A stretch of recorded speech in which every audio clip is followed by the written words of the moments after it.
শুরু করতে যাচ্ছি ম্যাথ ফাউন্ডেশনের লেকচার 2। তো আমরা এখানে যে প্রজেক্টটা নিয়ে কাজ করব সেটা হলো যে এটা নিয়ে আমরা কাজ করবো মেনলি। এটা হলো আমাদের একটা 5 স্টোরির বিল্ডিংয়ের প্রজেক্ট। তো এখানে আমরা এই যে এটা ইট্যাপসে মডেল করেছি। ইট্যাপসে মডেল করে অ্যানালাইসিস এবং ডিজাইন করা হয়ে গেছে। এখন আমরা এটার জন্য ম্যাথ ফাউন্ডেশন করব। এখানে আমাদের সয়েলের কন্ডিশন খুবই খারাপ, যার কারণে আমরা ম্যাথ ফাউন্ডেশনটা এখানে প্রোভাইড করা লাগতেছে। মানে ম্যাথ ফাউন্ডেশনের জন্য আমাদের যে রিকোয়ারমেন্টগুলো লাগে বা কেন আমরা ম্যাথ ফাউন্ডেশন প্রোভাইড করি সেটা কিন্তু আমি এর আগের ভিডিওতে বলেছি। তো ম্যাথ ফাউন্ডেশনের যে সকল রিকোয়ারমেন্ট এটা ফুলফিল করতেছে, যার কারণে আমরা এখানে ম্যাথ ফাউন্ডেশন প্রোভাইড করব। তাহলে ওকে, আমরা চলে যাই এই ট্যাবসে চলে আসি। প্রথমে আমরা ফাউন্ডেশনটা ডিজাইন করবো মেইনলি সেফে, কিন্তু আমাদের প্রাথমিক কাজগুলো আমাদেরকে এই ট্যাবসে করতে হবে।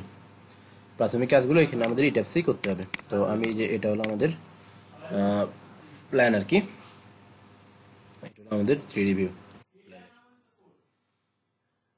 তো এখানে আমাদের যেটা করতে হবে, আমরা হলো প্রথমেই আমাদের যে ফাইলটা আছে এখানে আমরা আমাদের নর্মালি আমরা যখন ফ্রেম স্ট্রাকচার ডিজাইন করতাম তখন আমরা ইউএসজি মেথড, মানে স্ট্রেংথ আলটিমেট ডিজাইন মেথডে আমরা ইয়েগুলা করতাম, স্ট্রাকচারগুলো ডিজাইন করতাম এবং আমরা লোড কম্বিনেশনগুলো তৈরি করতাম। আর এখানে হলো আমাদের এই লোড কম্বিনেশনগুলো দিয়ে আমাদের ডিজাইন করতে হবে। এই যে এই হলো আমাদের WSD বলতে পারেন অথবা ASD, allowable strength design method বলতে পারেন। কম্বিনেশন অফ এটা হলো BNBC 2020 থেকে আমি স্ক্রিনশটটা নিয়ে এখানে অ্যাড করছি এটা। তাহলে এখানে আমাদের 8টা লোড কম্বিনেশন দেওয়া আছে। অ্যাকচুয়ালি এখানে 8টা লোড কম্বিনেশন না, এখানে এই 8টাকে ভাঙলে মানে এই 8টার মধ্যে আরো অনেকগুলাই আছে। তো এই 8টাকে আমরা যদি ভাঙিয়ে লেখি তাহলে সেক্ষেত্রে আমাদের লোড কম্বিনেশন অনেকগুলো দাঁড়ায়, প্রায় 28টা দাঁড়ায়। হ্যাঁ, 28টা, দুই একটা কম বেশি হইতে পারে আরো। তো 28টা হয় এখানে ওভারঅল। তো এই 28টা আমাদের সর্বপ্রথম কাজ হলো, আমি এই পিডিএফটা প্রোভাইড করে দিব, আপনারা এই 28টা লোড কম্বিনেশন আগে তৈরি করে নেবেন ইয়েতে, মানে ই ট্যাবসে তৈরি করে নেবেন। আমি অলরেডি তৈরি করে ফেলেছি, আমি আপনাদেরকে দেখাচ্ছি। এই যে এগুলো আমি সব তৈরি করে ফেলছি, যেগুলো এখানে 28টা আছে, এই 28টা আমি তৈরি করছি।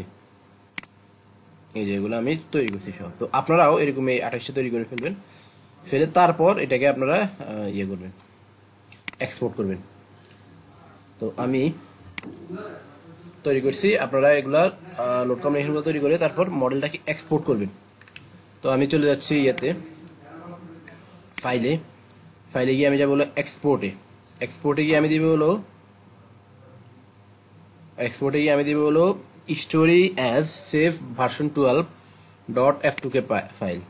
এখানে যাওয়ার পর export floor load and load from above, এটাতে টিক চিহ্ন দিয়ে আপনারা এখানে সিলেক্ট অল লোড কেসে দিয়ে দিবেন, ওকে দিবেন। এরপর সিলেক্ট লোড কম্বিনেশন দিবেন, অল দিবেন, ওকে দেওয়ার পর ওকে দিয়ে দিবেন। ওকে দিয়ে আপনারা এটাকে যে কোনো এক জায়গায় সেভ করবেন। আমি ডেস্কটপে সেভ করতেছি, যেখানে আমি সেভ করতেছি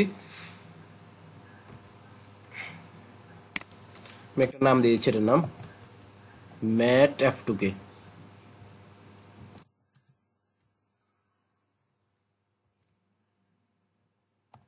তো আমি এটার নাম দিলাম ম্যাট F2K দিয়ে আমি এটা সেভ দিয়ে দিলাম, ওকে। এক্সপোর্টিং মডেল এক্সপোর্ট হচ্ছে, ওকে। আমাদের মডেলটা এক্সপোর্ট হয়ে গেছে। এক্সপোর্ট হয়ে যাওয়ার পর আমি এখানে একটা আমি স্ক্রিনশট নিয়ে রাখতে পারি। এটা একটা স্ক্রিনশট নিয়ে রাখবেন, কারণ হলো ওই যে কাজে লাগবে আমাদের এটা সামনে স্ক্রিনশটটা, ওই যে কলাম ড্র করার সময় আর কি, ওকে। তাহলে আমি এটাকে স্ক্রিনশট নিয়ে এটাকে ক্লোজ করে দিয়ে দিলাম। ক্লোজ করার পর আমি এখন সেফে চলে যাব। সেফে গিয়ে এটাকে আমি ইম্পোর্ট করব।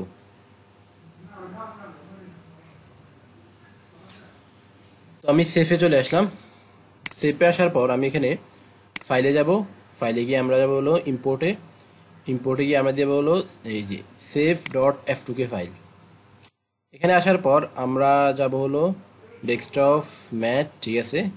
আমি দিয়েছিলাম এই যে ম্যাট F2k.f2k, এটা দিয়েছিলাম আমি। এটা দিয়ে আমি ওকে দিব, ওপেন দিব। ওপেন দেওয়ার সাথে সাথে দেখেন আমাদের এখানে এই ট্যাবসের যে গ্রিড লাইনগুলো ছিল গ্রিড লাইনগুলো চলে আসছে। শুধু যে গ্রিড লাইনগুলো আসছে এটাই না, এখানে আমাদের লোডগুলোও চলে আসছে।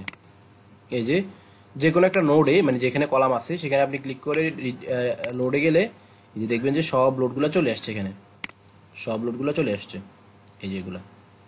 তাহলে আমাদের লোড চলে আসছে এবং আমাদের গ্রিড চলে আসছে। আর আমাদের আরেকটা গুরুত্বপূর্ণ বিষয় সেটা হলো আমাদের লোড কম্বিনেশনগুলোও চলে আসছে। ডিফাইন এই লোড কম্বিনেশন, এই যে সব লোড কম্বিনেশনগুলো আমাদের চলে আসছে, কিন্তু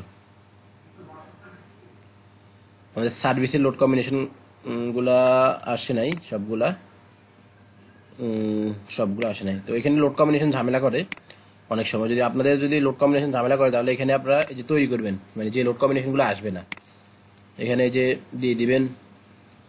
আমি সাপোজ দিলাম EX প্লাস ইউআই, আমি সাপোজ এক্সাম্পল হিসেবে আমি এই যে EX নিলাম আর ইউআই সাপোজ আমি নিয়ে নিব এখান থেকে আবার এই যে ইউআই। এভাবে আপনারা লোড কম্বিনেশনগুলো তৈরি করে নেবেন যদি না আসে। যেমন আমার এখানে সার্ভিসের যে লোড কম্বিনেশন সেগুলো আসে নাই, এটা অনেক সময় ঝামেলা করে। আর স্ট্রেংথের যে লোড কম্বিনেশন সেগুলো আসছে। তাহলে ওকে, আমরা আমাদের লোড কম্বিনেশন হলো। এরপর আমরা চলে যাব হলো মডেলিং পার্টে।